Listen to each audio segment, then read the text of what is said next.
Bonjour à tous, c'est Dorm Gamer. Aujourd'hui on se retrouve donc pour ma première vidéo donc, où je vous parle. Donc cette fois-ci sur Geometry Dash. Donc j'avais déjà fait une vidéo sur Geometry Dash sur un de mes niveaux. Donc bref, là ça va être plutôt un tutoriel en fait pour apprendre comment on va faire bouger des objets. Voilà. Donc tout simplement déjà vous mettez les objets que vous voulez. Exemple de base, peut-être ça. Donc je le sélectionne, je le baisse, ici par exemple. Vous voyez la ligne là, c'est là où vous êtes. En gros.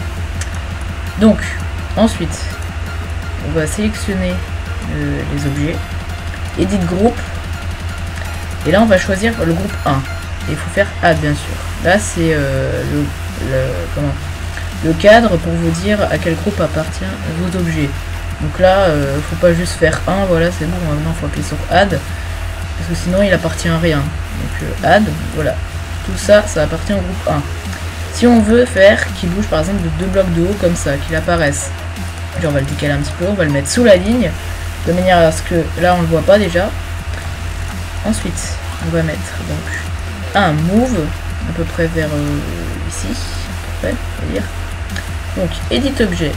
Alors là il y a vraiment beaucoup de boutons, mais vous allez voir c'est pas très compliqué, surtout que là il y a des boutons qu'on a vraiment pas forcément beaucoup besoin. Alors target group ID, c'est pour dire que vous allez faire bouger quel groupe. Nous on va les faire bouger le groupe 1 parce que nos blocs ils sont du groupe 1. Donc voilà, donc target groupe 1, ça va être le temps que vos objets ils vont prendre à bouger. Donc là moi je mets 0,5 secondes, c'est la base. Ensuite move Y, alors move Y ça va être en haut, en bas, donc là on met 0. Et là ça va être à droite, à gauche. D'accord. En fait ça avance de 10 en 10. Et à chaque fois que vous faites 10 ça fait un bloc. Donc là si je mets là, ça va faire un bloc de haut. Donc c'est 2 blocs de haut. Voilà. Et donc là, vos objets que vous allez sélectionner groupe 1 vont faire 2 blocs de haut en 0,5 secondes. Alors après vous avez cette partie easing. Donc ça c'est pour me donner un peu des effets à votre move. Donc là vous voyez que vous en avez plein. Souvent qui se termine par, vous voyez, in, out, in ou out. Alors en fait je vous ai expliqué un peu c'est quoi, rapidement. Alors in c'est au début, out c'est à la fin. Donc in, out c'est au début et à la fin. Alors les effets donc se trouvent juste là, donc il y a écrit, donc là c'est ease. Alors ease en fait ça va un peu, par exemple si vous mettez ease in au début ça va accélérer progressivement. Si vous mettez out, ça va freiner progressivement. Et si vous mettez les deux, ça accélère et ça freine tout ça progressivement. Donc pour vous montrer un peu tout ça donne, je vais mettre déjà en à peu près plutôt 0,80 secondes. Donc c'est des points pour les virgules. Hein. Et on va le faire bouger cette fois-ci de 40 de haut. Donc si on veut le faire bouger de 4 blocs de haut, donc il faut mettre 4 blocs quand même, sinon il y a un trou, enfin c'est pas très beau. Donc bref. Voilà, donc en fait je sais pas si vous le voyez très bien, mais ça fait un petit effet comme ça, voilà que ça accélère et puis ça freine. Voilà, donc ça c'est un petit effet de base, hein, bon, pas forcément méga stylé non plus, mais il est quand même pas mal. Un qui est bien stylé par contre, que j'aime beaucoup, c'est Bounce. Alors en fait Bounce, je vous conseille de mettre le out parce que le reste c'est pas génial. En fait, out, ça va faire qu'à la fin, ça va trembler un peu comme s'il se prenait un mur, tac, comme ça. Alors je vous montre. Puis on va mettre 80, la 20. Voilà, comme s'il y avait un mur au-dessus là, par exemple, comme s'il y avait ça là, et puis qu'il peut pas le passer. Voilà, ça le bloque. Et donc, je vais déjà supprimer ça. Donc je vous conseille pas le reste parce que in par exemple c'est pas génial, hein. Je sais pas si vous voyez, voilà ça tremble pour arriver. In out c'est encore pire. Ouais, c'est pas très beau comme si votre bloc il avait je ne sais quel âge là, qui tremble de partout là, ça fait pas très pas génial quoi. Donc je vous conseille juste le out, ça rend vraiment bien. Ensuite il y a encore un dernier effet que je vais vous montrer, après le reste je vais pas tout vous montrer non plus sinon la vidéo elle va durer 15 minutes. Back, donc alors back pardon, je vous conseille de mettre au début et surtout de le faire en faisant descendre des blocs. Donc, -20 par exemple. Du coup si on veut le faire descendre, peut-être le mettre ici. Voilà.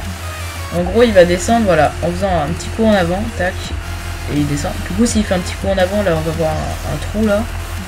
Enfin, j'essaie de me mettre bien. Voilà, là il y a un trou, donc du coup faut mettre un bloc en dessous.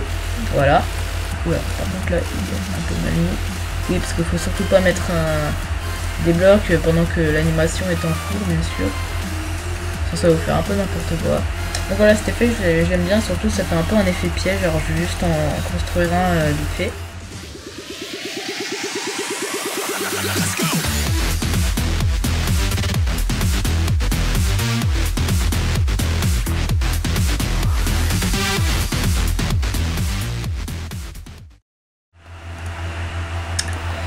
Voilà, alors je vais vous expliquer un peu vite fait le piège. En gros, je pense que vous l'avez deviné, on doit passer en haut, mais en fait non, parce qu'il faut passer en bas.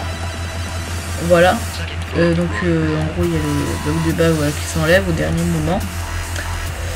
Et pour donner vraiment un effet vraiment très réaliste, c'est-à-dire que carrément on cherche, on sait pas où c'est qu'il faut passer, il faut chercher pendant plusieurs temps. C'est ça, Touch Trigger Red. En fait, là, il y a un petit carré qui va se mettre autour du move.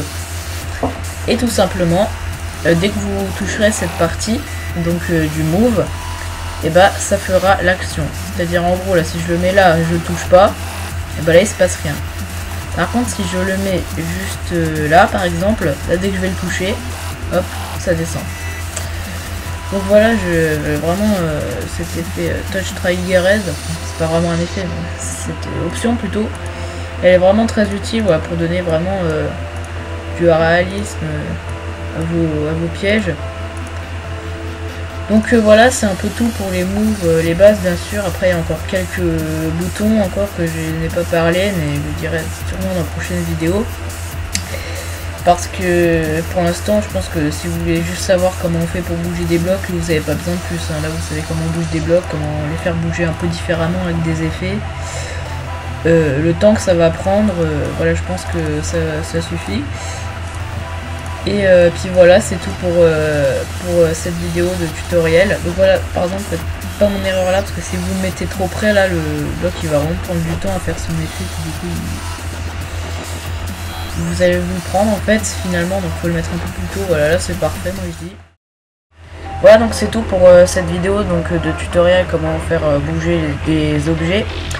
Et bah moi personnellement ça m'a fait plaisir de la faire. Alors j'espère que vous aimez ce type de vidéo. En tout cas j'ai plus qu'à vous dire bah abonnez-vous, ça me fera super plaisir, et n'hésitez pas à lâcher un like. Et puis j'ai plus qu'à vous dire salut tout le monde.